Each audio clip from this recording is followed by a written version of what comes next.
నమస్కారం. ఈ సుదినాన మన ఇన్స్టిట్యూట్ ఆఫ్ హ్యూమన్ స్టడీ ఆహ్వానాన్ని మన్నించి వచ్చినటువంటి నాగరంజని గారికి ఎంతో ధన్యవాదాలు. వారు మీకందరికీ తెలిసిందే శ్రీ అరవిందుల వారి గురించి, శ్రీమాతల గురించి చాలా క్షుణ్ణంగా చదివారు, అధ్యయనం చేశారు.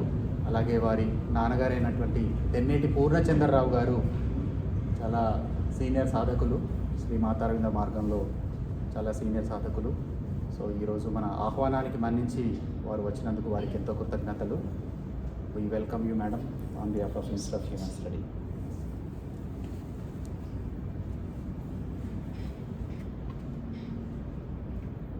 ఓం ఆనందమయీ చైతన్యమయీ సత్యమయీ పరమే. ఓం ఆనందమయీ చైతన్యమయీ సత్యమయీ పరమే. ఓం ఆనందమయీ చైతన్యమయీ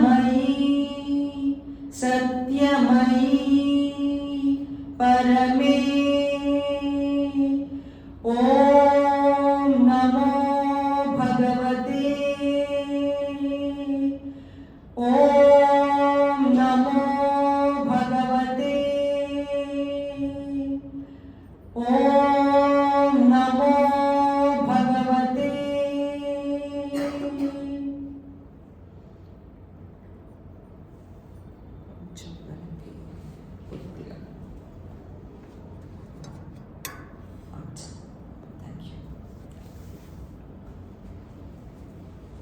అందరికీ నమస్కారం.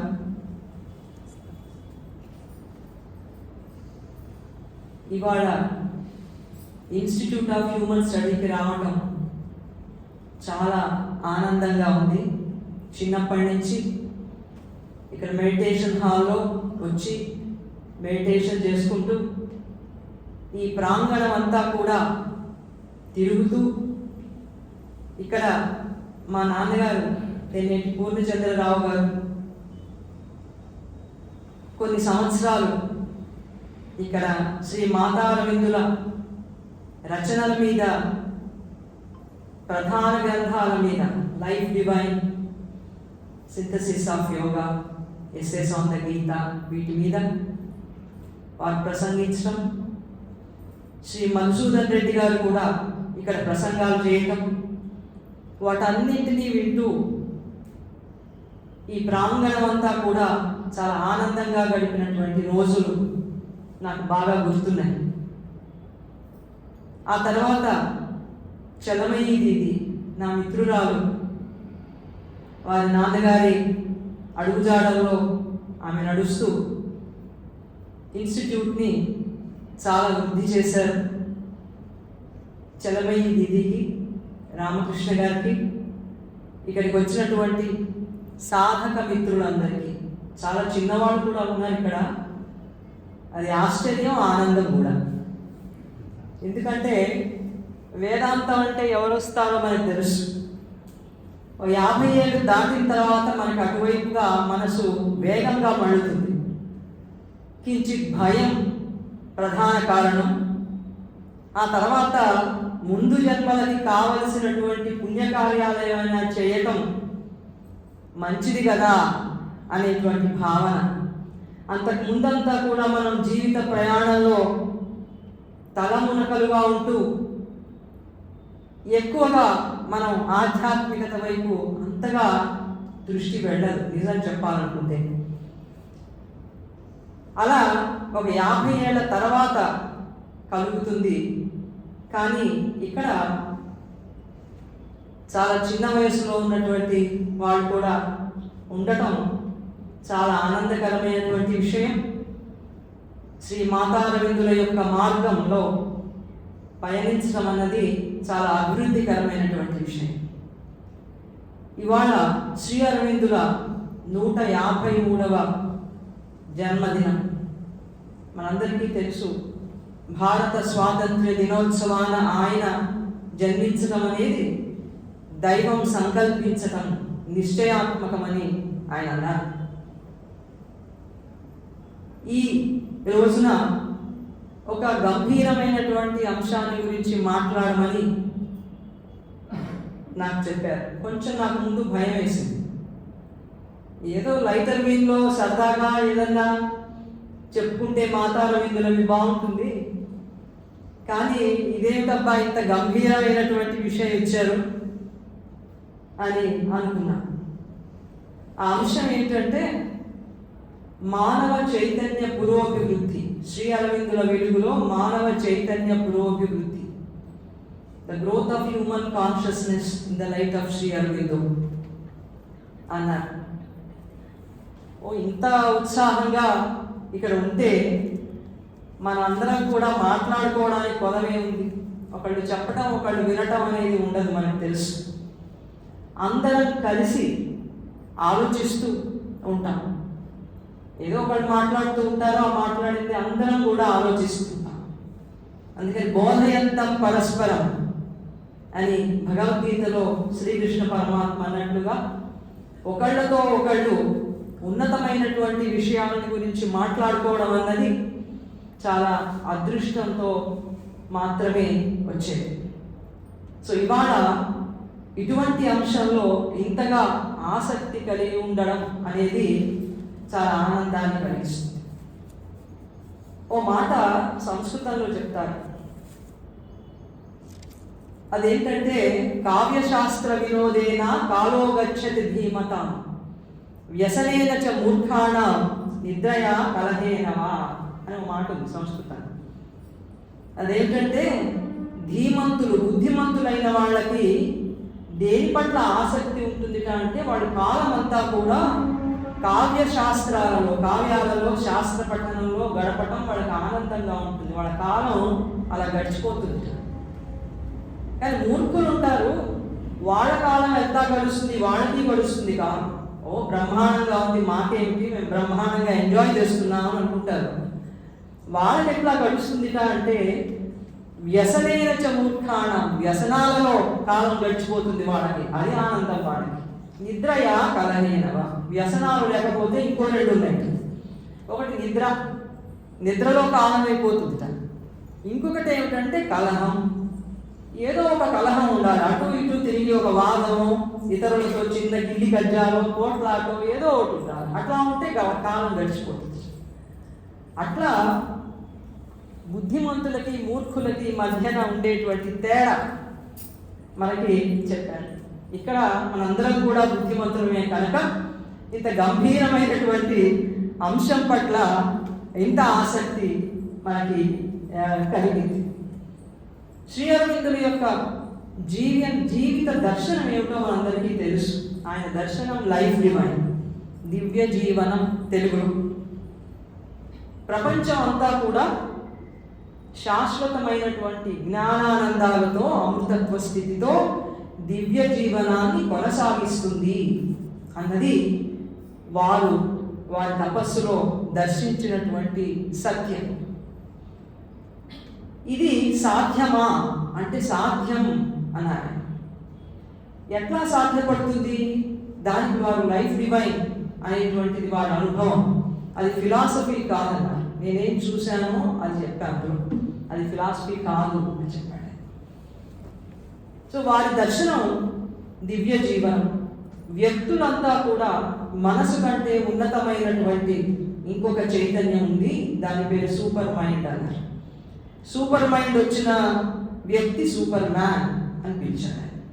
తెలుగులో అయితే సూపర్ మైండ్ అంటే దివ్య చైతన్యం, అతిమానసం అని కూడా అంటున్నాం. దైవ చైతన్యం ఎలా ఉంటుందో అలాంటి చైతన్యంతో మానవుడు ఇవల్యూషన్లో ట్రాన్స్ఫార్మ్ అవుతాడు. అలా ట్రాన్స్ఫార్మ్ అయినటువంటి వ్యక్తి దైవ చైతన్యంతో ఉంటాడు కనుక దివ్య చైతన్యం అతనిది సూపర్ మైండ్. ఆ సూపర్ మైండ్ వచ్చినటువంటి వ్యక్తి సూపర్ మ్యాన్, దివ్య మానవుడు అన్నారు. ఆ తర్వాత ఈ దివ్య మానవుడు ఆవిర్భావం పరిణామంలో జరుగుతుంది అని చెప్పి వారు అని, ఇటువంటి దివ్య మానవుడు ముందర కొంతమంది వస్తారు, పయనియర్స్ అన్నారు, అగ్రగాములు పురోగాములైన వాళ్ళు ముందు వస్తారు. అందుకని వ్యక్తుల మీద ఎక్కువ బాధ్యత ఉంది. సాధన చేసి దివ్య మానవులుగా కావలసినటువంటి బాధ్యత వ్యక్తుల మీద ముందుంది. ఆ వ్యక్తుల ప్రభావం ప్రపంచం మీద పడి ప్రపంచం అంతా కూడా దివ్యత్వాన్ని పొందుతుంది అనేది శ్రీ అరవిందుల దర్శించినటువంటి సత్యం. దీన్ని సాధించడానికి ఆయన ఒక యోగ సాధన కూడా ఇచ్చారు. దాన్ని మనం ఇంటెగ్రల్ యోగా అని ఆయన పిలిచారు. అలాగే దాని తెలుగులో అయితే సమగ్ర యోగం అంటున్నాం, పూర్ణ యోగం అని కూడా అంటున్నాం. ఇది పూర్ణయోగం అని ఆయన ఎందుకు అన్నారంటే, మానవుడు పరిపూర్ణతని పొందుతాడు. మనలో భాగాలు మూడు ప్రధానమైనటువంటి అజ్ఞానంలో ఉన్నటువంటి భాగాలు, బాడీ ఉంది, లైఫ్ ఉంది, మైండ్ ఉంది. ఈ మూడు కూడా అజ్ఞానంలో ఉన్నటువంటి భాగాలు. ఇవన్నీ కూడా పరిపూర్ణమైనటువంటి దైవ చైతన్యాన్ని పొందుతాయి. అది ఎట్లా చేయాలి ఏమిటి, ఆయన పూర్ణయోగ సాధనలో చాలా స్పష్టంగా సింథసిస్ ఆఫ్ యోగాలో ఆయన చాలా వివరంగా అన్నీ ఆయన చెప్పారు. ఇప్పుడు దైవం ఏమని సంకల్పించాడు? దైవం ప్రపంచంలో మనుషుల ద్వారా మేనిఫెస్ట్ కావాలని సంకల్పం చేశాడు. దైవం అంటే ఎవరు మనకు తెలీదా? మనకి 33 కోట్ల మంది దేవతలు ఉన్నారు. ఆ నంబర్ అట్లాగే ఉంది. ప్రపంచంలో నంబర్ పెరుగుతోంది కానీ దేవతల నంబర్ మాత్రం 33 కోట్లు అట్లాగే ఉంది. ఎందుకంటే వాళ్ళకేమి సంతానం ఇలాంటివన్నీ ఏమి లేవు. వాళ్ళు ఎంత ఉంటారో అంతే ఉంటారు. వాళ్ళ వయసు కూడా 33 అట్లాగే ఉంటారు. మతాల దేవుడు కాదు శ్రీ అరవిందులు చెప్పింది. మతాలలో అనేక మంది దేవుళ్ళు మనకి ఉన్నారు. ఈ దేవతలంతా కూడా వారి వారి లోకాలలో పరమాత్మ సంకల్పాన్ని నెరవేర్చడానికి వాళ్ళ వాళ్ళ స్థాయిలలో వాళ్ళ లోకాలలో వాళ్ళు పనిచేస్తున్నారు. పరమాత్మ సంకల్పం ఆయన వ్యక్తుల ద్వారా మేనిఫెస్ట్ కావాలి యూనివర్స్లో. ఇది ఆయన సంకల్పం. ఇప్పుడు దేవుడు అంటే ఎవరు, దైవం అంటే ఎవరు అంటే శ్రీ అరవిందులు ఒక డెఫినిషన్ లాంటివి చెప్పారు. అదేంటంటే, ఈ సృష్టికి అతీతంగా ఉన్నవాడు, సృష్టికి కారణమై ఈ సృష్టినంతా కూడా నిర్వహిస్తూ వ్యక్తులలో అంతర్వర్తిగా కూడా ఉన్నటువంటి చైతన్యాన్ని నేను దైవం అని పిలుస్తున్నాను.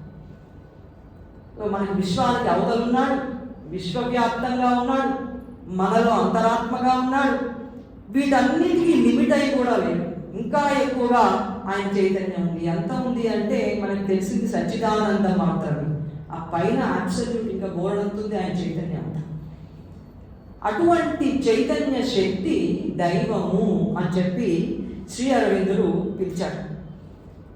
ఇప్పుడు ఆ చైతన్యం సంకల్పించినటువంటి మేనిఫెస్టేషన్ని మనం ఇక్కడ నెరవేర్చడానికి మనం పుట్టాం.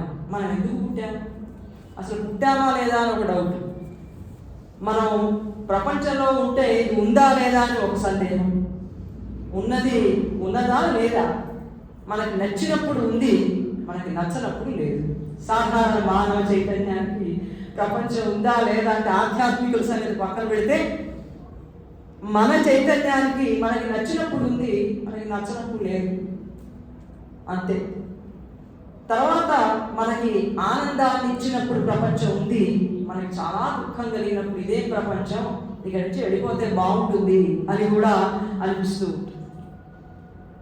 ఇక్కడ ఈ సంకల్పం, దైవ సంకల్పం అనేది నెరవేర్చడానికి మనం వచ్చాము ఇక్కడికి. ఇది శ్రీ అరవిందులు మనకి చెప్పింది. ఇది ఎట్లా తెలుస్తుంది మనకి? ఇప్పటికిప్పుడు మనం ఆలోచిస్తే మనకి అట్లా అనిపించట్లేదే.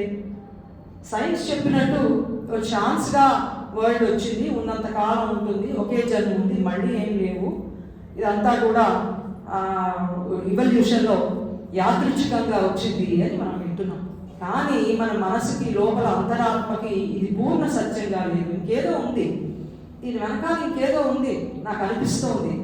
అది ఏదో నేను తెలుసుకోవాలి అని మన అంతరంగంలో అంతరాత్మ నుంచి ఒక అన్వేషణ ప్రారంభమైంది మనకి. ఇప్పుడు ఎట్లా మనం నమ్మేది అంటే ఒక మలుపు వస్తుంది. ప్రతి వాడికి కూడా జీవితంలో ఎన్ని విజయాలు సాధించినా, ఎంత గొప్ప కీర్తి ప్రతిష్టలు పొందినా, మనం చేయవలసిందంతా చేసేసాం అని మనకు అనిపించినా, సాధించాల్సింది ఇంకేమీ లేదు అని ఒక తృప్తి కలిగినా కూడా లోపల నుంచి ఒక కొరత, ఒక అసంతృప్తి, ఇంకా ఏదో నాకు కావాలి కావాలి అన్న ఆరాటం ఎవరికైతే వస్తుందో వాళ్ళలో ఒక మలుపు, ఒక టర్నింగ్ పాయింట్ వచ్చినట్టు.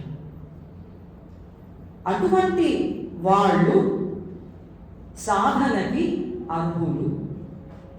శ్రీ అరవిందులు కూడా మనకి చెప్పారు, I'm not here to convert anyone, I call no one అని చెప్పి, నేను ఈ ప్రపంచానికి నా దగ్గరికి రమ్మని నేనేం పిలవటం లేదు.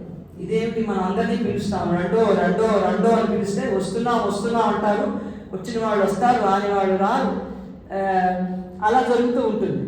కానీ శ్రీ అరవిందులు ఆయన ఏమన్నారంటే, ప్రపంచానికి నేను నా దగ్గరికి రమ్మని పిలవటం లేదు ఎవరిని కూడా, కానీ ఎవరి కోసం ఆయన పనిచేస్తున్నారట అంటే ఆయన చెప్పారు, ఎవరైతే వాళ్ళంతటా వాళ్ళకి నా దగ్గరికి రావాలనేటువంటి పిలుపు వచ్చి దాన్ని గట్టిగా అంటి పెట్టుకుని వదిలిపెట్టకుండా ఉండి వస్తారో అటువంటి వాళ్ళలో divine consciousness, divine life establish చేయడానికి ఇక్కడ నేను పనిచేస్తున్నాను అని.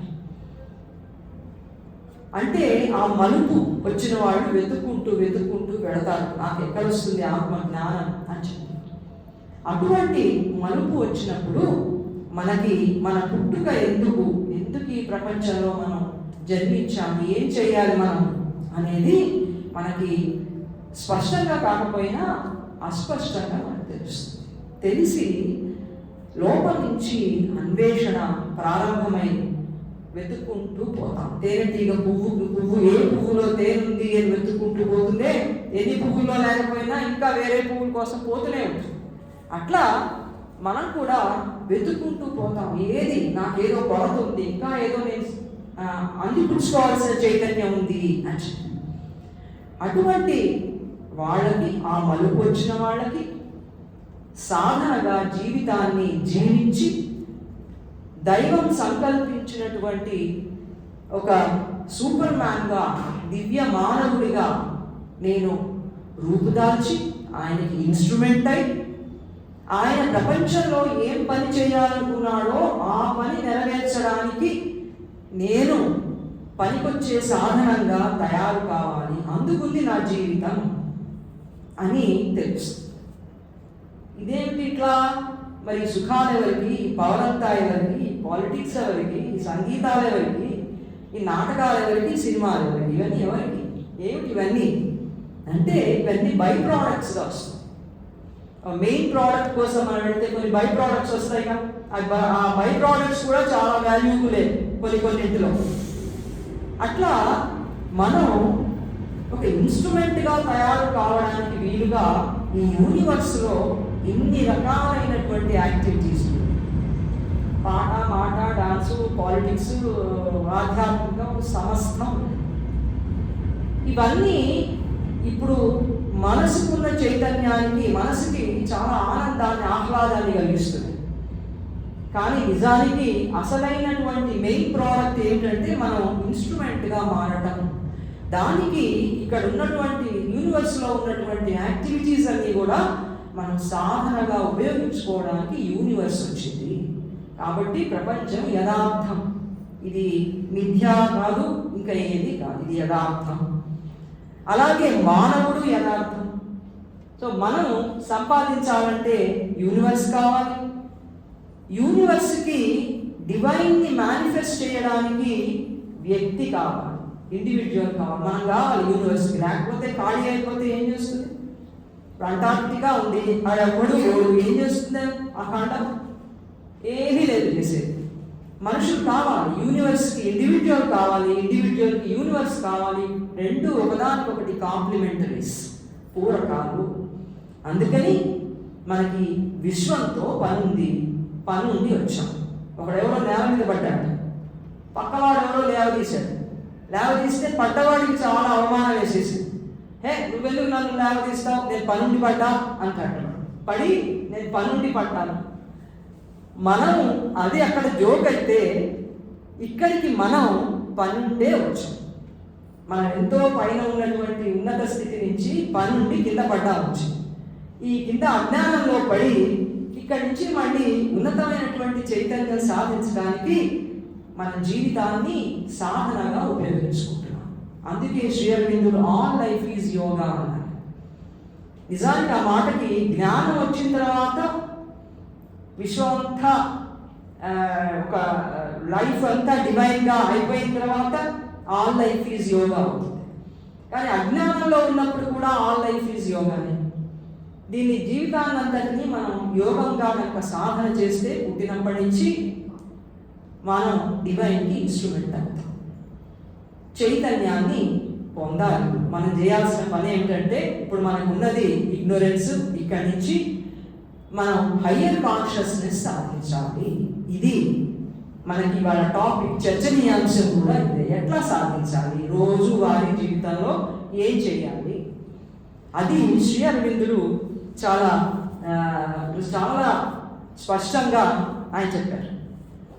మొట్టమొదట ఆయన చెప్పింది ఏమిటంటే, self mastery over the vital moments అని. స్వీయ ప్రభుత అంటాం తెలుగులో అయితే. మన మీద మనం ఆధిపత్యం సాధించడం. ఇదేంటి, మన పక్కవాళ్ళ మీద ఆధిపత్యం చేయమంటే మనకు తెలుసు, కానీ మనకంటే మన మనస్సుకున్న చైతన్యాన్ని, వ్యక్తులని కాదు. మనందరం ఎవరంటే మనస్సు అనేటువంటి చైతన్యం కలిగి ఉన్నవాళ్ళు. మనస్సుకి చాలా లిమిటేషన్స్ ఉన్నాయి. అందుకని మనం మనసుకి పక్క వాళ్ళ మీద ఆధిపత్యం చేయమంటే తెలుసు, కానీ తన మీద తనకి ఈ ప్రభుత రావాలంటే దానికి ఏమీ తెలియదు. అది నేర్చుకోవాలి. అది ఏం నేర్చుకోవాలో శ్రీ అరవిందులు చెప్తున్నారు. సెల్ఫ్ మాస్టరీ ఎట్లా వస్తుంది మనకి. యాంగర్ మొట్టమొదట మనందరికీ వచ్చేది అదే, కోపం, యాంగర్. దాని మీద మనకు ఒక కంట్రోల్ కావాలి. సెన్సిటివ్నెస్, ప్రతి వాళ్ళకు కూడా చాలా సున్నితంగా ఉంటాం. ఒక చిన్న మాట అంటే పెనం మీద నీళ్లు పడితే ఎలా చుట్టుతుందో అంతగా రియాక్ట్ అయిపోతాం. రియాక్ట్ అయ్యి సెన్సిటివ్నెస్ చాలా గొప్పగా చెప్పుకుంటుంది మైండ్ అజ్ఞానంలో. నేను చాలా సెన్సిటివ్, నా జోడికి ఎవరు రావద్దు, మళ్ళీ నాకు బాగుండదు. ఎందుకని ఈ సెన్సిటివ్నెస్తో ఏం చేస్తాడో తెలియదు. అవతల వాళ్ళని కొడతాడా, లేకపోతే తనే శిక్షించుకుంటాడా తెలియదు. చాలా సెన్సిటివ్, మా అబ్బాయి చాలా సెన్సిటివ్ అండి, మా అమ్మాయి చాలా సెన్సిటివ్, కష్టం వీళ్ళతో అంటూ ఉంటాను. ఈ సెన్సిటివ్నెస్ అనేది ఇది అజ్ఞానంలో చాలా పెద్దది వైటల్ మూవ్మెంట్. మనకి చాలా అడ్డం వచ్చేది, మన చైతన్యం పెరగడానికి చాలా అడ్డం వచ్చేది.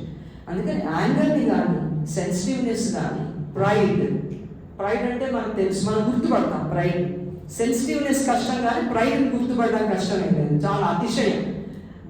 ఇవన్నీ వైటల్ మూవ్మెంట్స్, మన ప్రాణికమైనటువంటి స్థితిలో ఉన్న అవరోధాలు ఇవన్నీ. వీటన్నిటినీ కూడా మనం పోగొట్టుకోవాలి. అలాగే డిజైర్ అన్నారు, గ్రీఫ్, ఇదొకటి పట్టి పీడిస్తుంది, దుఃఖం.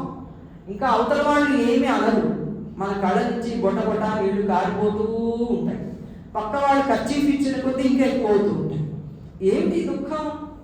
ఇది ఒక వైటల్ మూవ్మెంట్ అనమాట. నన్ను అన్నారు, నన్ను అంటున్నారు, లేకపోతే వాళ్ళు అనుకున్నారు నా గురించి. ఇది ఒక పెద్ద ఇది. మన గురించి ఎవరు ఎదురుకున్నాయో అన్నారు, పక్కన వెళ్ళి నా గురించి ఏదో అనుకున్నారట. ఈ దుఃఖం, ఇది పెద్ద అవరోధం మన వైటల్లో. వీటి మీద మనం మాస్టరీ సాధించాలి. ఎట్లా సాధిస్తాం? వీటిని ముందు గుర్తుపట్టాలి. రోజువారీ జీవితంలో మనకు వచ్చేవేగా.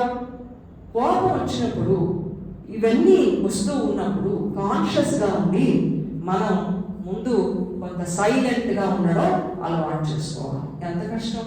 నాకు ఊరికే కోపం వస్తుందా? వాళ్ళు ఎంతో నాకు అనకూడనివి, చేయకూడనివి చేస్తే కోపం వచ్చింది, కానీ ఊరికే నాకేం కోపం రాదు. శ్రీ అరవిందులు అన్నారు, నీ కోపానికి, వైటల్ మూమెంట్స్కి కారణాలు ఎంత ప్లాజిబుల్ అయినా, ఇంకా ముందు చెప్తారు, ఎంతగా హేతుబద్ధమైన, ఎంత కరెక్ట్ అయినా సరే ఆధ్యాత్మికమైనటువంటి చైతన్యం పెంచుకోవాలి అంటే మాత్రం ఇవన్నీ అడ్డంకులే. మామూలు జీవితం గడుపుతాను నేను, వాళ్ళు 2 అంటే నేను 4 గంట, 8 అంటే 16 గంట రెట్టింపు చేసుకుంటూ ఇలాగే ఉంటాను నేను అంటే వాళ్ళకేం చెప్పేదే. కానీ నేను సాధకుడుగా ఉంటాను, శ్రీ మాతారవిందుల సాధనలో ఉండి నేను ఇన్స్ట్రుమెంట్ అవుతాను డివైన్కి. అర్జునుడు కృష్ణుడికి ఎలా శిష్యుడైనాడో, నువ్వు చెప్పినట్టు చేస్తానన్నాడో, అట్లా పరమాత్మకి ఇన్స్ట్రుమెంట్గా ఉండడం అనేది నాకు చాలా ఆనందకరమైనటువంటి విషయం అని అనుకున్నవాడు ఏం చేస్తాడంటే, ఇదిగో ఇట్లా చెయ్యాలి అని చెప్పి అది ఎట్లా సాధ్యపడుతుందంటే శ్రీ అరవిందులు చెప్పారు, to live in the calm strength of the spirit is essential. మన లోపల ఒక ఆత్మ ఉంది, అది ఎప్పుడూ పీస్ఫుల్గా ఉంటుంది. మనకు తెలియదు, అది ఉందని కూడా మనకు తెలియదు. మనకు తెలిసిందల్లా డిజైర్ సోల్ ఒకటి మాత్రమే మనకు తెలుసు. మనలో ఉన్నటువంటి డీపర్గా ఉన్నటువంటి ఆత్మ అది ఎప్పుడూ కూడా ప్రశాంతంగా ఉంటుంది. తిట్టినా ప్రశాంతమే, అవతల వాడు కొట్టినా ప్రశాంతమే, ఏమి ఉన్నా ప్రశాంతమే, లేకపోయినా ప్రశాంతం. అంతటి ఒక సమత్వ స్థితిలో ఆత్మ ఉంటుంది. ఇది మనం గుర్తుపెట్టుకోవాలి. గుర్తుపెట్టుకుని ఆ ఆత్మస్థితి నుంచి మనం మాట్లాడాలంటే అవతల వాడు అనగానే మనం ఏం అనక్కర్లేదు, ఏం మాట్లాడకుండా ఉండాలి. ఎంత కష్టం ఉంది. అవతల వాళ్ళు ఒకటి అన్నాక మనం ఇంకొక 4 గంటలు అన్న తర్వాత ఒక అరగంటకి మనకి ఆ రిపెంటెన్స్ వస్తుంది. అయ్యయ్యో అనవసరంగా కోపం తెచ్చుకున్నాను, ఇలా చేయకపోతే బాగుండేది కదా, ఈసారి అసలు ఏం అనుకోడు అని అనుకుంటాం. మళ్ళీ సందర్భం వచ్చినప్పుడు ఆ వైటల్లో నుంచి ఈ ఫోర్స్ బయటకు వచ్చేసి మనని సాధనలోకి వెళ్లకుండా, మన కాన్షియస్నెస్ పెరగకుండా అడ్డం పడుతుంది. కనుక ఈ వీటన్నిటినీ కూడా కాన్షియస్గా గుర్తించి ఇవి లేకుండా చేసుకోవడం అనేది శ్రీ అరవిందుల యొక్క సాధన. ఆ తర్వాత రోజువారీ జీవితంలో సమత్వంతో ఉండాలి. ఇవన్నీ వేదాంతం కదా. శ్రీ అరవిందులు ఏమిటి, డైలీ లైఫ్లో ఎట్లా ఉంటాం అని మనకి ఇప్పటికే డౌట్ వచ్చి ఉంటుంది. వేదాంతం చెప్తున్నారా, డైలీ లైఫ్ సంగతి మాట్లాడుతున్నారా? శ్రీ అరవిందుల యొక్క దర్శనంలో లైఫ్ అంటే స్పిరిచువల్. శ్రీ అరవిందుల యొక్క దర్శనంలో లైఫ్ అనేది స్పిరిచువల్. కాబట్టి ఆధ్యాత్మికత వేరు, మామూలు జీవితం వేరు అనేది ప్రాచీనమైనటువంటి వేదాంతం. శ్రీ అరవిందుల వేదాంతంలో జీవితం అంతా యోగమే కదా. కాబట్టి జీవితం అంతా ఆధ్యాత్మికమే కనుక మన సాధన అని మనం మాట్లాడుతున్నదంతా కూడా ఆధ్యాత్మికమే తప్ప మామూలుగా చెప్పండి ఏదైనా అని మనం శ్రీ అరవిందులను అడిగితే చెప్పేందుకు ఏమీ లేదు. నీ జీవితమే ఆధ్యాత్మికము, నువ్వు దైవానికి ఇన్స్ట్రుమెంట్గా ఉండాలని వచ్చావు, కాబట్టి సాధన ఇదే అని వారు మనకు చెప్తారు. రెండవది ఆయన చెప్పారు, సమత్వంతో ఉండాలి. మనకి బాగా తెలిసిందే, సుఖ దుఃఖే సమీత్వా లాభాలాభో జయాజయో తతో యుద్ధాయ యుజ్వస్య నైవం పాపమవాప్యసి. లాభాలాభాలు, జయాపజయాలు వీటి పట్ల సమదృష్టితో ఉండి సమత్వం అంటారు దీన్ని. ఇట్లా యుద్ధం చేస్తే నీకు పాపం రాదు. మామూలుగా యుద్ధాలు చేసేవాళ్ళు మహాపాపాల్లో పడి రౌరవాది నరకాల్లో పడతారు. ప్రపంచంలో జరిగే యుద్ధాలు పాపంతో చేసే యుద్ధాలని మనం చూస్తున్నాము. అందుకని సమత్వంతో ఉండడం కూడా మనకి రోజువారీ జీవితంలో మనం పాటించవలసింది అని చెప్పి ఆయన అన్నారు. ఇవి ఎట్లా ఉండాలంటే equal view of men and there nature and acts and the forces that move them. సాధారణంగా మనం ఏమనుకుంటామంటే మనుషులు ప్రవర్తిస్తున్నారంటే వాళ్ళు ఏదో ఆలోచించి ప్రవర్తిస్తున్నారు అనుకుంటాం. కానీ మనుషుల ప్రవర్తనకి వెనకాల ఏముంటుంది అంటే రకరకాల శక్తులు ఉంటాయి. మనలో అనేక రకాలైనటువంటి దైవ విరోధ శక్తులు ఉంటాయి. విశ్వమంతా కూడా దైవం ప్రపంచంలో మేనిఫెస్ట్ కాకుండా ఉండాలని ప్రయత్నించే శక్తులు ఉంటాయి. ఈ శక్తులన్నీ మానవులని ఆవహించి అవి మానవులతో పనిచేస్తుంటాయి. పూర్వం దెయ్యం పట్టింది అనేవాడు చూడండి, దెయ్యం పట్టింది కొట్టాడు అనేవాడు. దెయ్యం లేదు, భూతం లేదు, గాలి లేదు, ధూళి లేదు. నిజానికి అలాంటివి ఏమి లేవు. కానీ దైవ వ్యతిరేక శక్తులు ఉన్నాయి. అవి మానవులందరినీ కూడా ఆవహించి అవి ఏమి చేయదలుచుకున్నాయో మనతో చేయిస్తాయి. కాబట్టి ఎదుటి వాళ్ళు ప్రవర్తించేటప్పుడు ప్రపంచంలో అనేక సంఘటనలు జరుగుతున్నప్పుడు మనం ఎలాంటి దృష్టితో చూడాలి రోజువారీ జీవితంలో అంటే సమత్వంతో చూడాలి. అనేక శక్తులు వీళ్ళందరినీ ఇట్లా ప్రేరేపణ చేస్తే వీళ్ళు ఇట్లా ప్రవర్తిస్తున్నారు అనేది మన దృష్టిలో ఉన్నప్పుడు మనకి ద్వేషం అనేది రాదు. అంటే అట్లా ప్రవర్తిస్తుంటే మనం వాళ్ళందరినీ ఇంట్లోకి తీసుకొచ్చి కూర్చోబెట్టి వాళ్ళతో స్నేహం చేసి పర్వాలేదులే బాబు ఇలాగే చెయ్యి అనాలా? అట్లా ఏమనక్కర్లా. వాళ్ళని దూరమే పెట్టాలి. వాళ్ళతోటి మనం ఉండనే కూడదు. వాళ్ళని ఎంత దూరంలో పెట్టాలో అంత దూరంగానూ మనం ఉంచాలి. కానీ మనం దృష్టిలో ఎట్లా ఉండాలి? వీళ్ళ ప్రవర్తనకి కారణం ఇదిగో అనేక రకాలైన శక్తులు అనేది మనకి గుర్తిస్తే ద్వేషం అనేది ఉంటుంది. ద్వేషం కూడా మానవుడి సాధనకి పూర్తిగా అడ్డొస్తుంది. శ్రీ అరవిందులు ఏమన్నారంటే, మనకి చాలా కష్టం అలా అనుకోవడం. ఆయన అన్నారు, turn all things to honey. ఆయనకి సాధ్యం కానీ మనకెట్లా సాధ్యం అని మనకు అనిపిస్తుంది. ఏది జరిగినా కూడా దాన్ని ఒక మధురమైనటువంటి దానిగా తీసుకోవాలి. రామదాస్ గారు వాళ్ళు తీసుకున్నట్టుగా చెరసాలలో వేసి కొడుతుంటే ఆయన తానీషాలు తింటారు. మనమైతే ఏం చేసేవాళ్ళం? పెద్ద పెద్దగా బొబ్బలు పెట్టి మనము వచ్చేవాళ్ళం, కానీ తానీషాలు బాగా తిట్టేవాళ్ళం. ఆయన తానీషాను ఒక మాట అన్నాను. ఆయన మొరంతా రాముడితో పెట్టుకున్నాడు. నాకు ఎందుకయ్యా నువ్వు కష్టం తీర్చావని ఆయనతో కొట్లాడాడు. ఆయనని నిలదీశాడు. నీకు ఇన్ని జయించాను, ఇదేనా నువ్వు చేసేది? నీ తండ్రి దశరథ మహారాజు ఇచ్చిన రామచంద్ర, అంటే నీ మామ ఆజనక మహారాజు పంపిన అన్ని వేసు తిరుగుతున్నావు. నా అప్పంతా నువ్వు కదా తీర్చాలి అని రాముడితోటి ఆయన వాదం పెట్టుకున్నాడు. ఆయనకు తెలుసు భగవంతుని యొక్క అనుమతి లేనిదే ఇవన్నీ కూడా జరగవు అని మనం కూడా మన సాధనలో అదే విధంగా ఉండాలి అన్నారు శ్రీ అరవిందులు. ఇక డైలీ లైఫ్లో మనం ఎదుర్కొనేటువంటి ఇంకా కొన్ని సమస్యలు ఉన్నాయి. అవేంటంటే trouble, anxiety, grief, revolt, disturbance. రోజు వీటితోనే మనం బాధపడుతూ డాక్టర్ దగ్గరికి పోతాం. ఏమండి నాకు మైండ్ సరిగా లేదు, చాలా డిస్టర్బ్డ్గా ఉంది అంటే ఆయన నువ్వు ఈ రెస్ట్ వేసుకోండి, అది ఇంకోటి వేసుకోండి, మీరు బాగుంటారు అని చెప్తూ ఉంటాడు. అది తాత్కాలికం, ఆ తర్వాత చాలా హానికరం కూడా మన ఆరోగ్యానికి. ఈ గ్రీఫ్ ఇలాంటివన్నీ ఎట్లా మనం ట్రబుల్, ప్రతిదీ ఇబ్బంది, ప్రతిదీ ఆందోళన, ప్రతిదీ కలత, డిస్టర్బెన్స్, ఇవన్నీ జరుగుతూ ఉన్నప్పుడు మనం ఏం చేయాలి అంటే శ్రీ అరవిందులు చెప్పారు, దీని సోర్స్ అంతా ఎక్కడుందో ముందు తెలుసుకో అన్నారు.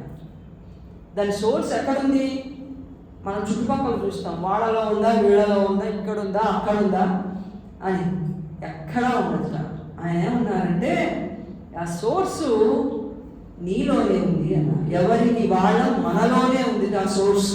యాంగ్జైటీకి, డిస్టర్బెన్స్కి, వీటన్నిటికీ కూడా సోర్స్ ఎక్కడ ఉందంటే మనలో ఉంది. మనలో ఉందని మనకెట్లా తెలుస్తుంది అంటే కొంత టైం తీసుకుని మనం దాని గురించి ఆలోచించినప్పుడు నిష్పక్షపాతంగా ఈగోలెస్గా ఆలోచిస్తే మనకి తెలుస్తుంది. ప్రతి వాళ్ళలో ఈ బాధలకు సంబంధించిన సోర్స్ వాళ్ళలోనే ఉంటుంది. కాబట్టి ఆ సోర్స్ తెలుసుకుని దాన్ని రిమూవ్ చేస్తే ఇవన్నీ కూడా తొలగిపోయి మన చైతన్యంలో మనం ఇంకొక అడుగు ముందుకి వేస్తాం అన్నారు ఆయన. ఒక ఆధ్యాత్మికమైనటువంటి ఒక సమాధానం చెప్పారు. ఇవన్నీ పోవాలంటే 3 విషయాల మీద ఆధారపడి ఉన్నాయన్నారు. అవి ఏమిటి అంటే, ఒకటి సంకల్పం, గట్టి సంకల్పంతో మన సోర్స్ ఏమిటో మనం ఒక చోట కూర్చుని ధ్యానం అంటే అదే. ధ్యానం చేయడం అంటాం కదా. మనం దైవాన్ని స్మరించడం ధ్యానమే. అలాగే ధ్యానంలో మనని మనం అబ్జర్వ్ చేసుకోవడం పేరు ధ్యానం. ఈ అబ్జర్వ్ చేసుకున్నప్పుడు మన సంకల్పం, గట్టి సంకల్పం అనేది మనకి కలుగుతుంది. అలాగే స్పిరిచువలైజ్డ్ ఇంటెలిజెన్స్ అన్నారు. ఆధ్యాత్మికమైనటువంటి వివేకంతో మనం ఈ ఆందోళనని, డిస్టర్బెన్స్ని అట్లా చూడాలి. మనలో పనిచేస్తున్నటువంటివి 2 ప్రిన్సిపల్స్ ఉన్నాయి. ఒకటి పురుషుడు అంటాం, ఒకటి ప్రకృతి అంటాం. పురుషుడు అంటే జెండర్ కాదు, అందరికి తెలుసు. అదొక ప్రిన్సిపల్, చైతన్యం ఉన్నటువంటి ప్రిన్సిపల్ పేరు పురుషుడు. అజ్ఞాన కర్మలన్నీ చేసేది ప్రకృతి. ఈ రెండింటిలో ప్రకృతి నాకు ఇలా నాతో పనులు చేయిస్తోంది అనేది మనకి అర్థమవుతుంది. అట్లాగే ఇవి ఎంత సహజం అనిపించినా, ఏవి ఆందోళన కానీ, డిస్టర్బెన్స్ కానీ, ఇవన్నీ కూడా గ్రీఫ్ చాలా ముఖ్యమైనది. రివోల్ట్ లోపల నుంచి ఒక పెద్ద ప్రతిఘటన అంటాను తెలుగులో. రివోల్ట్ అంటే ప్రతిఘటన వస్తుంది. నేను ఎందుకు చేయాలి ఇవన్నీ? దైవం సత్యం వైపుగా నేను ఎందుకు నిలబడాలి? నేను నిలబడను. నేను దైవ సత్యం వైపు నిలబడితే నాకు ఎన్నో కష్టాలు వస్తున్నాయి, బాధలు వస్తున్నాయి. నేను నిలబడను, నాకు దైవ సత్యం వద్దు, నాకు అజ్ఞానమే కావాలి అని ఒక రివోల్ట్ మనలో నుంచే బయటకు వస్తుంది. ఈ రివోల్ట్కి నిజంగా ఒక కారణం, సహేతుకమైనటువంటి కారణం ఉండొచ్చు. అయినప్పటికీ కూడా మన చైతన్యం పెరిగి మనం ఈ యొక్క ఇన్స్ట్రుమెంట్గా, దైవానికి ఇన్స్ట్రుమెంట్ కావాలంటే మనకు వచ్చే ఈ భావాలన్నీ కూడా ఎంత న్యాచురల్ అయినా, తర్వాత ఎంత రైచువస్, ఎంత న్యాయబద్ధమైనవైనా, న్యాయంగానే మనకి బాధలన్నీ కలుగుతున్నా సరే, అట్లాగే ఎంత ప్లాజిబుల్, హేతుబద్ధమైనా సరే, మనం వీటిని సాకుగా చూపించి మనం వీటిని అంగీకరించద్దు అన్నారు. ఇవన్నీ సాకులు అన్నారు. ఆధ్యాత్మికమైనటువంటి జీవితంలో ఇవన్నీ కూడా సాకులు, వీటిని సాకులుగా చూపించద్దు అని. తర్వాత మనకి జీవితంలో అశాంతి అనేది మనకి రోజు ఏదో టైంలో కలుగుతూనే ఉంటుంది. అశాంతిగా లేనివాడు ఎవడు. కాకపోతే మనం మరి బాగుంటుంది కనుక అందరితో చెప్తే కొంచెం శాంతిగా ఉన్నట్టు ఓ మాస్క్తో బయట తిరుగుతూ ఉంటాం. వరల్డ్లో ఎవరింటాడు మన అశాంతిగా ఉన్నాడు, నాకే ఉందయ్యా ఇంకా బోల్డంత అశాంతి, నీకు గొడవ నాకేంటి అని ఎదుటివాడు కూడా పాపం చెప్తూ ఉంటాడు. అందరికీ అశాంతి. కాబట్టి అశాంతి అనేది వస్తే స్పిరిచువల్ పరిష్కారం ఏమిటి అంటే శ్రీ అరవిందులు ఏం చెప్పారంటే, అది ఆ అశాంతి అనేది వెళ్ళిపోతుంది, ఏదొచ్చినా పోతుంది. మామూలుగా ఇంకోటి చెప్పమంటే మనం చెప్తాం, ఏం కష్టాలు వచ్చాయనుకోండి మన ఫ్రెండ్కి, ఏం పర్వాలేదు, ఈ కష్టం కలకాలం ఉండదు, కాస్త తట్టుకో, అదే పోతుంది. ఇతరులకి చెప్పడానికి తేలిగ్గానే ఉంటుంది. కానీ మనకి అన్వయించుకున్నప్పుడు అది చాలా పెద్ద అవరోధం. ఎందుకంటే అజ్ఞాన చైతన్యానికి ఇవన్నీ కూడా మామూలు విషయాలు. అశాంతి అని గోలపడుతుంది. అరవిందులు చెప్పారు, అశాంతిగా ఉంటే సైలెంట్గా ఉండి అది పోయేదాకా ఉన్నతమైనటువంటి బుద్ధితో దాన్ని చూస్తూ అప్రమత్తంగా మనం వెయిట్ చేయాలి. ఇది చెప్పారు. అప్రమత్తంగా ఉండాలి, విజిలెంట్గా ఉండాలి. తర్వాత ఉన్నతమైనటువంటి బుద్ధిని మనం బయటికి తీసుకురావాలి. మనలో పరిమితమైనటువంటి మైండ్కి సంబంధించిన కాన్షియస్నెస్సే లేదు, మనకి హయ్యర్ కాన్షియస్నెస్ కూడా ఉంది లోపల. దాన్ని ఉన్నతమైనటువంటి బుద్ధి, ఇంటలెక్ట్ అంటాం. ఈ హయ్యర్ ఇంటలెక్ట్ ఒకటి ఉంది, దాన్ని బయటికి తీసుకొస్తాం. అప్పుడప్పుడు మనం దాంతో ఆలోచిస్తాం. ఆలోచించి మనం ఇది చేయడం తప్పు, ఇది ఒప్పు అని విచక్షణ చేసుకుంటాంగా కొన్నిసార్లు. ఇప్పుడు ఇలా అశాంతిగా ఉన్నటువంటి సమయంలో ఈ హయ్యర్ ఇంటలెక్ట్ని ఉపయోగించి మనం పోయేదాకా విజిలెంట్గా ఉండాలి అన్నారు. ఈ అశాంతి ఇవన్నీ ఎందుకు వస్తాయి అంటే, అశాంతి అనే పేరు ఎవరు పెడుతున్నారు? అశాంతి అనే పేరు పెట్టేది ఈగో. దానికి ఒకటి శాంతి, ఒకటి అశాంతి. దానికి ఇష్టమైనదేమో ఆనందం, దానికి ఇష్టం లేనిది దుఃఖం. దానికి నచ్చితేనేమో సుఖం, నచ్చకపోతే దుఃఖం. ఈ రెండు పేర్లు పెడుతూ ఈ అనుభవం, ఒకటే అనుభవాన్ని రెండుగా విడదీసి చూసేది మనిషిలో ఉండేటువంటి అహం. దాని పని అదే, విడదీయడం, చూడటం, మళ్ళీ ఏడిపించడం. ఇదే దాని పని, ఈగో. అందుకని ఇది అలా ఉంటుంది. ఇది కాక మనకి ఇన్నర్ సోల్ ఒకటి ఉంది. ఆ ఇన్నర్ సోల్కి తెలుసు ఈ అనుభవం, ఈగో అశాంతి అని పేరు పెట్టేటువంటి అనుభవం నాకు పనికొస్తుంది చైతన్యాన్ని వృద్ధి చేసుకోవడానికి అని లోపల ఉన్నటువంటి సోల్కి తెలుస్తుంది. దానికి తెలుసు, అది అడుగుతోంది. అది ఏ జరుగుతుందో ఆ అనుభవాలన్నీ మనిషికి వస్తూ ఉంటాయి. కానీ సూపర్ఫిషియల్గా ఉన్నటువంటి మన నేచర్కి అది తెలియక గగ్గోలు పెడుతూ ఉంటుంది. నాకు చాలా అశాంతిగా ఉంది అని చెప్పి అంటూ ఉంటుంది. తర్వాత ఇంకొకటి శ్రీ అరవిందులు చెప్పారు, పరిపూర్ణమైనటువంటి సమత్వం కూడా మనం సాధించాలి. మన చైతన్యం వృద్ధి కావాలి అని అంటే పరిపూర్ణ సమత్వం కావాలి. సమత్వమే కష్టం అని మనం బాధపడుతుంటే ఆయన ఏమో పరిపూర్ణ సమత్వం, ఆయన పెట్టే యాడ్జెక్టివ్స్ అని ఇట్లానే ఉంటాయి అన్నమాట. పర్ఫెక్షన్ అంటాం, పర్ఫెక్షన్ అంటాడు. ఆ ముందే ఉంటాయి, బాబా తీయండి ఈ పర్ఫెక్షనే చాలా కష్టంగా ఉంది, మాకు ఇబ్బందిగా ఉంది, భయం ఇస్తోందంటే దానికి ముందర పర్ఫెక్షన్ అని పెడతాడు. అంటే ఎంతగా మనం పర్ఫెక్ట్ అయితే అప్పుడు కదా మనం డివైన్ ఇన్స్ట్రుమెంట్ అవుతాం. అప్పుడు కదా మనం ఎందుకు పుట్టాము, ఎందుకు మనం జీవించాలి అనేది మనకి స్పష్టంగా తెలిసి పరమానందంగా మనం దైవానికి మనం సరెండర్ అవుతాం. ఇప్పుడు అవ్వలేం. ఇప్పుడు మనం డిమాండ్ చేస్తాం, భగవంతుడా నాకు ఇది చెయ్యి, నీకు ఇది చేస్తా. అది మంచివే, ఉత్తమమైనవే చెప్తాం. మరి మనమేమి అతి తక్కువ చెప్పాం, మంచివే చెప్తాం. కానీ ఇవన్నీ కూడా మన చైతన్యాన్ని వృద్ధి చేయడానికి పనికిరావు అని చెప్పి శ్రీ అరవిందులు చెప్పారు. 3 విషయాలు అనుకున్నాం కదా, అది మన సంగ్రహంగా చెప్పుకున్నాం. అదేంటంటే మన అంతరాత్మ దైవానికి సరెండర్ కావటం అని పెద్ద విషయం. లోపల అంతరాత్మ ఉందని ఒకటి తెలియాలి మనకి.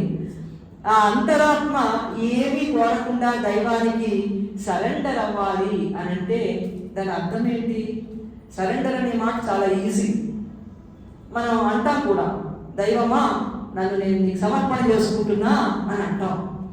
కానీ సమర్పణ చేసుకోవడం అంటే దాంట్లో అర్థం ఏమిటిటా అంటే శ్రీ అరవిందుల దర్శనం చూస్తే మనకు తెలుస్తుంది. ఆయన చేతిలో మనల్ని మనం పెట్టుకున్నాము అన్న మరుక్షణం ఆయన ఏం చేస్తారంటే ఒక సుత్తి ఉలి పట్టుకుని మన దగ్గరికి వస్తాడు. ఎందుకంటే మనం పెద్ద బండరాయిలాగా ఉన్నాం, పెద్ద బండరాయిలాగా ఉన్న అజ్ఞాన చైతన్యంలో ఉన్నాం. మనం చెప్తాము నీకు సరెండర్ అవుతాము అని అన్నాం. అనగానే ఆయన ఏమో చాలా సంతోషపడతాడు.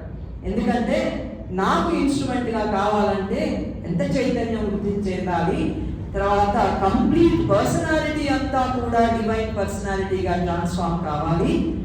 ఇప్పుడున్న బాడీ, మైండ్, లైఫ్ అన్నీ ఇవన్నీ డివైన్ ఇన్స్ట్రుమెంట్స్గా ఇవి ట్రాన్స్ఫార్మ్ కావాలంటే నేను వచ్చి నిన్ను శిల్పంలాగా చెక్కుతా అన్నాను. మనకేం తెలుసు చెక్కడం అంటే ఎవరో చెక్కవయ్యా మాకు అదే కావాలి అన్న. చెక్కడం అంటే ఏంటంటే మన నేచర్, మన ఈగో ఏవైతే చాలా కష్టమైన అనుభవాలు భరించలేను బాబోయ్ అని రోజు గోలబెట్టి దేవుడి దగ్గరికి వెళ్ళి ప్రార్థించిన కష్టాలు తీర్చు మహాప్రభో అని మనం అడుగుతామో అటువంటి అనుభవాలన్నింటినీ మనకిస్తాడు. ఇచ్చి ఇప్పుడు వాటిని మనం ఎట్లా అనుభవించాలి, ఎంతటి ప్రశాంతతతో, ఎంతటి చైతన్యంతో ఈ అనుభవాలన్నీ నాకు పనికొచ్చేవి అని మనం గుర్తించాలి. అట్లా గుర్తించి మనని పూర్తిగా డివైన్ పర్సనాలిటీగా ట్రాన్స్ఫార్మ్ చేయడానికి మన లైఫ్ని, బాడీని, మైండ్ ఆయన పనిచేసే అనుభవాలన్నీ ఇస్తే వాటి ద్వారా మనం డివైన్ ఇన్స్ట్రుమెంట్గా తయారవుతాం. ఇది మనకి సోల్ సరెండర్ అవ్వడం అంటే ఇది. ఇంకా రెండవది ఆయన చెప్పారు స్పిరిచువల్ కామ్ అండ్ పీస్. మనం సాధించాల్సింది మనసులో ప్రశాంతత. పైకి ప్రశాంతత ఉంది, నాకు ఇంట్లో శాంతి లేదు, అంతా గందరగోళంగా ఉంది అంటుంటాం. అందరూ గోల చేస్తారు, ప్రశాంతత లేదు. ఇక్కడ ప్రశాంతత ఎక్కడ లేదన్నమాట, మనలో లేదన్నమాట. ప్రశాంతత మనలో లేదు. గుడికి వెళ్ళినా ఉండదు, మన ఇంట్లో ఉన్నా ఉండదు, ఎక్కడికి వెళ్ళినా ఉండదు. అంచేత సైలెన్స్ అనేది, కామ్ అనేది, పీస్ అనేది ఇది మనలో ఉన్నది. కాబట్టి ఇవి మనలో ఉన్నాయి అని మనలో మనకి రావాలి అని మనం గుర్తించాలి. గుర్తిస్తే పోతాయి. ఈ ఆసురిక్ ఫోర్సెస్ కానీ హోస్టైల్ ఫోర్సెస్ కానీ ఇవన్నీ ఏంటంటే వాటిని మనం రికగ్నైజ్ చేయనంత వరకు మన మీద వాటి ప్రభావం అవి ఆడుతూ ఉంటాయి మొత్తం. ఎలా అంటే కీలు బొమ్మలాగా పైన దాహం కట్టి ఊపుతూ ఉంటే ఎట్లా ఊపుతుందో, రావణాసురుడు అంటే అది వాడు ఊపుతాడు, సీత అంటే ఇది ఊపుతుంది. అలా ఈ ఫోర్సెస్ అన్నీ కూడా ఇవి ఏం చేస్తాయంటే మనం గుర్తించనంత కాలం మన మీద దాడి, మనం గుర్తించి వాటిని రిజెక్ట్ చేసిన తర్వాత కొంతకాలం వరకు వెళ్ళిపోతాయి. ఎక్కడికి పోతాయి అంటే సబ్ కాన్షియస్లో పోతాయి, ఎక్కడికి పోవు. మనం అంటే ఏమిటో చెప్పమంటే శ్రీ అరవిందుడు చెప్తారు. అసలు మన చైతన్యం ఏమిటి, మన లోపల ఎన్ని అగాధాలు ఉన్నాయి, ఎన్ని రకాలైనటువంటి కాన్షియస్నెస్లు ఉన్నాయి, అసలు ఇవన్నీ ఎట్లా దాగుడు మూతలాడుతున్నాయి, ఇవన్నీ కూడా అత్యంత స్పష్టంగా శ్రీ అరవిందుడు మనకి చెప్తారు. సబ్ కాన్షియస్లోకి పోతాయి. మళ్ళీ కొంతకాలం అయ్యాక మనం విజిలెంట్గా లేనప్పుడు మళ్ళీ బయటకు వస్తుంటాయి, మళ్ళీ రిజెక్ట్ చేస్తూ ఉంటాం. ఈ ప్రాసెస్ నడుస్తూనే ఉంటుంది. కనుక కామ్, పీస్ అనేవి మనలో ఉండాలి. మూడవది పర్ఫెక్ట్ సమత్వం రావాలంటే ఆయన ఏం చెప్పారంటే long and persistent rejection of all egoistic, rajasic and other feelings that contradict సమత. సమత్వానికి విరోధులైనటువంటి వాటన్నిటినీ కూడా సుదీర్ఘకాలం ఎప్పుడు పర్సిస్టెంట్గా నిరంతరం రిజెక్ట్ చేయాలి. ఒకసారి పో అంటే పోవాలి, కానీ రోజు పో అంటే ఎవరంటారండి, మాకు పనులు లేవా ఇక్కడ, పొద్దున్న లేచిన దగ్గర నుంచి ఎన్ని పనులు చేయాలి, ఏ ఉద్యోగాల, వ్యాపారాల, పిల్లల, కుటుంబమా, సంపాదన, ఇవన్నీ చూసుకోవాలా, లేకపోతే నాలో ఉన్న వీటన్నిటినీ కూడా నువ్వు వెళ్ళు, నువ్వు పో అని గుర్తుపట్టి పంపించాలా అంటే శ్రీ అరవిందులు అన్నారు, నాకు ఇన్స్ట్రుమెంట్ కావాలంటే దైవానికి నువ్వు ఇలాగే చేయాలి. నేను ఇది చెయ్యను, నా వల్ల కాదు, daily life normal routine life నడవాలి అంటే నడుపుకోండి. అప్పుడు అజ్ఞానంలో బాధలు పడతాం, దుఃఖాలు పడతాం, మృత్యు పాలవుతాం, ఏది ఎందుకు వస్తుందో తెలియదు, అంత సందిగ్ధం అస్పష్టతలో పడి కొట్టుమిట్టాడుతూ ఉంటాం. ఈ లైఫ్ కావాలా, లేకపోతే అన్నీ తెలిసినటువంటి లైఫ్ కావాలా, ఎన్నుకోమని ఆయన అన్నారు. ఇంకొకటి డైలీ లైఫ్లో మనం చేయాల్సింది ఫాల్ట్స్, మన లోపాలు, మన తప్పులు, ఇవన్నీ లేనట్టు నటించేటువంటి చైతన్యం కొంతమందిలో ఉంటే, చిన్నదాన్ని పెద్దదాన్ని పెద్దదిగా చేసి చూసి నాలో ఈ లోపాలు ఉన్నాయి అదొక గొప్పగా లోపల ఉన్న ఈగో బయటికి ప్రదర్శిస్తుంది. అబ్బో నాలో లోపాలు చాలా ఉన్నాయండి, ఇవన్నీ పోగొట్టుకోవాలి. అవతల వాళ్ళు అట్లాగా అండి, మీకు ఎన్ని లోపాలు ఉన్నాయా అంటే, మరి అన్ని లేవండి, 2 ఉన్నాయి, అందరిలో కొంచెం ఎక్కువ ఉన్నాయి, కానీ నాలో 2 ఉన్నాయి. మళ్ళీ బాగుండదు కదా, మరి అవమానం కాకూడదు. నాలో 2 లోపాలు ఉన్నాయి, అవతల వాళ్ళలో కొన్ని ఎక్కువ ఉన్నాయి, ఊరికే చెప్పాను అంటే లోపాలని ఎక్కువ చేసి చెప్పుకోవటం అనేది కూడా ఈగోకి సంబంధించిందే అని మనం గుర్తుపట్టాలి. ఈగోకి బోస్టింగ్, ఎందుకంటే జాలి అవతల వాళ్ళు చూపించాలన్నప్పుడు మాట్లాడే తీరు ఒక రకంగా చేస్తుంది ఈగో. అతిశయంతో అందరినీ డామినేట్ చేయాలన్నప్పుడు ప్రైడ్ అది చూపిస్తుంది ఈగో. అన్ని రకాలు కూడా ఈగోవే అని మనం గుర్తించి మన లోపాలు, మన తప్పులు ఇవన్నీ ఉంటే వీటికి సోర్స్ ఎక్కడుంది అని మనలో మనం చూసుకుని రిమూవ్ చేసుకోవటం యోగ పద్ధతి. మామూలుగా మతాలలో ఏముంటుంది, మీరు ఈ పాపం చేస్తే అక్కడికి పోయి మునగండి, పాపాలు పోయినాయి. రామకృష్ణ పరమహంస అన్నారుగా మనకు తెలిసిందే, గంగానదిలో పాపాలు స్నానం చేస్తే పాపాలు పోతాయా అని అంటే పోతాయి, కానీ మళ్ళీ నువ్వు గట్టు మీదకి రాగానే నీ మీద వచ్చి బాగుతాయి అన్నారు. నేను పట్టుకుంటాయి మళ్ళీ ఆ పాపాలు. కాసేపు తాత్కాలికంగా చెట్టు మీద కూర్చున్నాయి, ఎందుకంటే నువ్వు గంగలో మునిగావు కదా, గంగ పవిత్రం చేసింది, బయటికి రాగానే పట్టుకున్నాయి. అది ఈ పాపాలు ఎక్కడికి పోతాయి? అంటే మతాలు చెప్పేటువంటివన్నీ కూడా పాక్షికంగా సరి అయినప్పటికీ, కొంతమంది ముందుకు తీసుకువెళ్ళేందుకు చెప్పినప్పటికీ, సమూలమైనటువంటి విధంగా వీటన్నిటిని ఈగోని తీసేయాలంటే మాత్రం మనం మన పాపాలని, లోపాలని అవి బోస్ట్ చేసి చెప్పుకోవడం వల్ల అది ఈగో ఈ విధంగా చేస్తుంది అన్న. గీతలో కూడా పరమాత్మ ఏం చెప్పాడంటే, ఎంతటి పాపాత్ముడైనా సరే నా మార్గంలో వస్తే వాడు నా భక్తుడే అన్నమాట. మళ్ళీ దీన్ని ఈగో ఇంకో రకంగా డిఫైన్ చేస్తుంది. జీవితం అంతా నేను అందరినీ బాధ పెట్టి ఇప్పుడు కృష్ణుడి వైపు వెళ్ళచ్చా అది చెప్పట్లే ఆయన. నిజమైన సత్య మార్గంలో వెళ్ళి నాకు సరెండర్ అయి నువ్వు మళ్ళీ నీ పర్సనాలిటీ అంతటినీ కూడా మార్పు చెందించే విధంగా అనుభవాలను ఉపయోగించుకుంటే అప్పుడు నువ్వు నా భక్తుడు అవుతావు అని చెప్పి శ్రీకృష్ణ పరమాత్మ చెప్పాడు. కనుక తప్పులు ఒప్పులు వీటిని పాపాలు ఇవన్నీ కూడా యోగ దృష్టితో మనలో ఆ సోర్స్ ఏదో ఉంది దాన్ని రిమూవ్ చేయాలి అని చెప్పి మనం ఆలోచించాలి. అలాగే సరెండర్లో షరతులు దైవం మీద విధించడం అనేది శ్రీ మాతారవిందుల దర్శనంలో మనం చేయకూడనటువంటి పని. చివరికి మోక్షాన్ని అడగకూడదుగా, యోగ సిద్ధిని అడగక్కర్లా, ఒకటి అడగాలి. ఆ ఒక్కటి ఏంటంటే let thy will be done, అదొక్కటి మాత్రమే. నీ ఇచ్చ నెరవేరుగాక తప్ప ఇక నా ఇచ్చ అనేది ఏది కూడా లేదు అని చెప్పి మనం చెప్పాలి. అంతరంగ పరిశీలన చేసుకోవటం, రోజు మనలో ఎటువంటి శక్తులు పనిచేస్తున్నాయి, దైవ శక్తులు ఏం పనిచేస్తున్నాయి, ఆసురీ శక్తులు ఏం పనిచేస్తున్నాయి, ఇవన్నీ కూడా మనం తెలుసుకోవటం పేరు అంతరంగ పరిశీలన. దీనికి కొంత సమయం తప్పకుండా మనం కేటాయించాలి. లైఫ్లో చైతన్యం వృద్ధి కావాలి అనేటట్లయితే.